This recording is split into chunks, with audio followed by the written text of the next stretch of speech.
our planet is going to face disaster if we don't turn this ship around. And so it's basically like there's scientific consensus that the lives of children are going to be very difficult. And it does lead, I think, young people to have a legitimate question. You know, is it okay to still have children? U.S. Congresswoman Alexandra Ocasio-Cortez is sounding the alarm over having children while the world is facing a climate crisis. It's given a big voice to a small movement of women known as BirthStrike, led by activist and musician Blythe Pepino. The group is made up of people who say they've made a conscious decision not to have kids. Some members believe the global population needs to decrease, while others don't want to bring a child into a world that faces rising temperatures and the consequences that come with it. Well, with us now is the founder of the BirthStrike movement, Blythe Pepino. She joins us from Calais, France. Good to have you on the program, Blythe. You don't want to bring children into the world. In a sentence or two, why? The world is disintegrating, and I think over the next 5 years is going to be very interesting in terms of what happens, but it's also very important for everyone to be all hands on deck. And if I'm having a baby, then I'm breastfeeding 20 times a day. I'm getting 2 hours sleep a night. It's not really my focus at the moment, and that's mainly because I feel like I have to be an activist. We really need a revolution. We need to change our leaders, and so that's my personal reason for not having a child at this time. Okay. All hands on deck to do what? Well, I think, you know, in a sense, our time has entirely run out. So the only thing that we can do, I think, as a species is attempt the unimaginable, which is to unite internationally. We need to have a revolution. We need to get rid of leaders who have brought us to this position and who are stalling. And we need systematic change to our energy systems, our agricultural systems, to our economic beliefs. And so, yes, we need. Right. Ultimately, we need a revolution. Okay, so what you're saying, and correct me if I'm wrong, as far as I understand it, you're saying that you need to prioritize and we all need to focus our energies on reversing climate change and reversing where we're headed, presumably because of climate change. Therefore, having a baby should be a secondary priority. You're not saying that having a baby makes things worse, are you? Yeah, there's two things wrong with what you just said. So one is that there isn't a should in BirthStrike.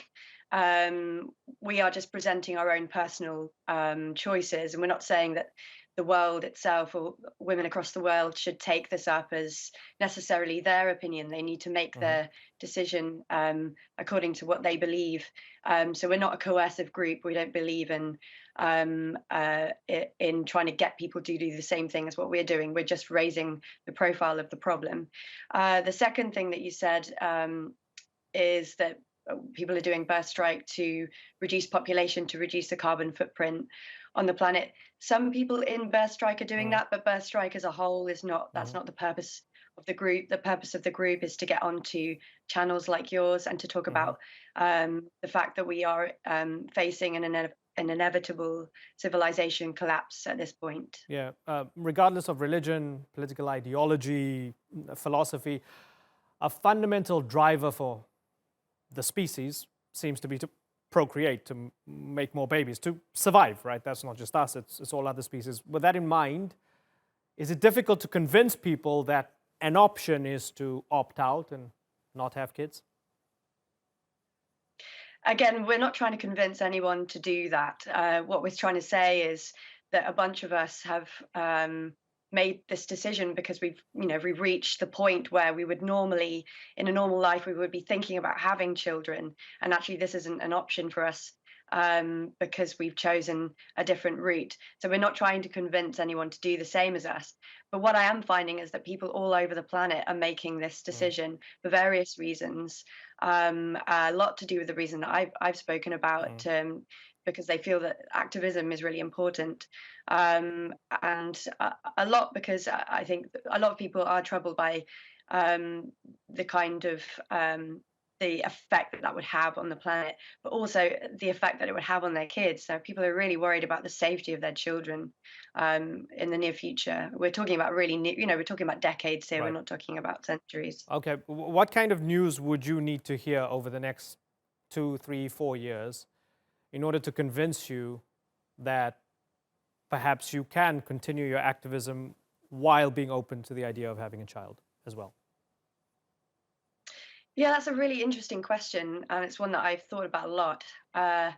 It's actually all about community for me. So I would have to see people's the very idea of people's a sense of community shifting away from this individualistic capitalist idea, a career-driven, growth-driven mindset, to an understanding of our limitation as a species, an understanding of the need for real equality, not just mythical equality, and a movement towards that in a real way. So we would need to see huge changes, systematic changes to how our economics is done, how we are talking about growing food, how we're talking about sharing the wealth of the world, so that like you say, the poorest countries that are going to be hit first and worst are reparated for that. Any countries in the world where you see them as a model to follow? I'm very excited by New Zealand. I think Jacinda Ardern is a very exciting leader. Just the very fact that we can hear the words that they're using to describe a new economic model, that they are thinking about people's well-being before profit, is an exceptional thing to hear in this day and age. And I'm very, very excited to see how that goes. But I'm also interested to see how the rest of the world, we are living in a global world, how the rest of the world reacts to that, and whether actually that's enabled by the international community. Right. And it's interesting because even a country like New Zealand, a country like Sweden, Norway, the Scandinavian countries, who seem to be doing things pretty much okay. I mean, they have welfare states where they're looking after their citizens, but thriving economies and so on. They're telling their citizens, make babies because we need a young, vibrant, working population in order to keep a thriving country, because we don't want to have too many old people on benefits and we don't want our population to die off. So does that give you a kind of paradoxical solution as to what needs to happen here? Yeah, I mean, the greying population argument that you've just spoken of is actually a lot less of a problem than people realize.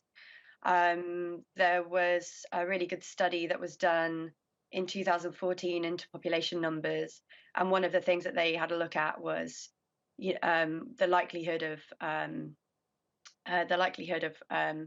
the stress of a greying population if there aren't so many children coming up. And actually, because of the changes in the way that women would then have time to put into care work, it actually doesn't create that much of an issue. Okay, Blythe Pepino, thanks for joining us on the Newsmakers.